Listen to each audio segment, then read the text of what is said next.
Warahmatullahi wabarakatuh. Berikut saya akan menjelaskan tentang kurikulum Merdeka dan kurikulum K13-nya. Kalau kurikulum K13-nya zaman saya SMP, SMA. Kalau sekarang ganti kurikulum Merdeka. Kurikulum Merdeka adalah suatu program pengembangan kurikulum pendidikan yang dirancang dan diimplementasikan di Indonesia.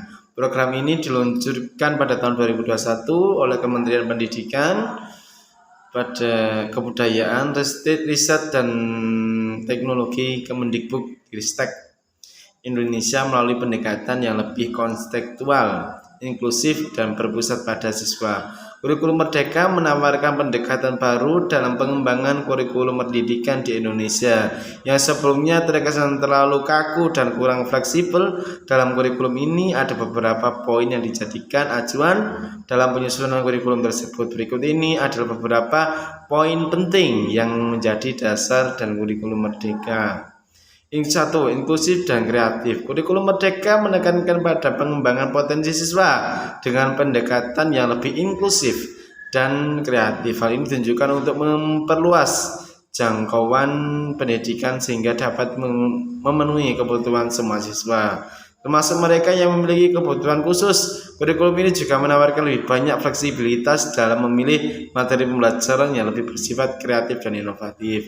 Dua, kebutuhan siswa sebagai pusat. Kurikulum Merdeka menampilkan kebutuhan siswa sebagai pusat dalam pengembangan kurikulum.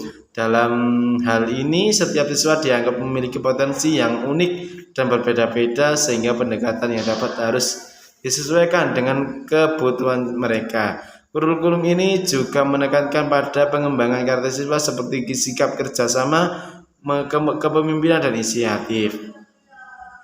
Menjawab tantangan zaman. Kurikulum Merdeka dirancang untuk menjawab tantangan zaman sehingga memperhatikan perubahan yang terjadi di masyarakat dan lingkungan sekitar. Dalam hal ini, kurikulum Merdeka menawarkan pembelajaran yang lebih kontekstual dan relevan dengan kebutuhan zaman sekarang pada masa depan. Kurikulum ini juga menawarkan kurikulum yang lebih berorientasi pada teknologi sehingga siswa dapat siap menghadapi era digital. Partisipatif. Kurikulum Merdeka menekankan pada partisipasi siswa dalam proses belajar mengajar. Hal ini dilakukan untuk meningkatkan ketertiban siswa dalam pembelajaran dan memberikan kesempatan untuk mereka di sisi lain.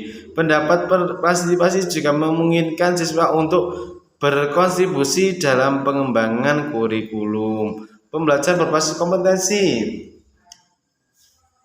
Kurikulum Merdeka menekankan pada pembelajaran berbasis kompetensi yang memperhatikan pada pengembangan keterampilan dan kemampuan siswa dalam menghadapi tantangan di masa depan. Hal ini dilakukan dengan memberikan penguatan pada mata pelajaran yang berkaitan dengan keterampilan praktis seperti keterampilan berkomunikasi, keterampilan pemecahan masalah, dan keterampilan beradaptasi. Perbedaan kurikulum Merdeka dan kurikulum K13. Kurikulum Merdeka dan K13 adalah dua kurikulum yang berbeda. Berikut ini ada perbedaan antara kurikulum Merdeka dan K13. Tujuan dari kurikulum Merdeka adalah untuk memperkuat karakter dan moral siswa, sementara K13 adalah untuk meningkatkan kualitas pendidikan dan kemampuan siswa dalam berbagai bidang. Dua, pendekatan. Kurikulum Merdeka menggunakan pendekatan karakter dan keterampilan, sedangkan K13 menggunakan pendekatan kompetensi. Ketiga, kurikulum Merdeka ditunjukkan untuk siswa kelas 1 sampai 6 SD, sedangkan K13 digunakan untuk SD sampai SMA. Mata pelajaran. Kurikulum Merdeka menekankan pada pembelajaran karakter dan moral, sedangkan K13 memiliki mata pelajaran yang lebih lengkap dan instruktur. 5, penilaian. Kurikulum Merdeka menggunakan penilaian non-akademik, sedangkan K13 menggunakan akademik. 6, fokus. Kurikulum Merdeka fokus pada pengembangan karakter dan moral siswa, sedangkan K13 fokus pada kemampuan. 7, pelaksanaan. Kurikulum Merdeka lebih fleksibel dan memberikan kebebasan kepada guru.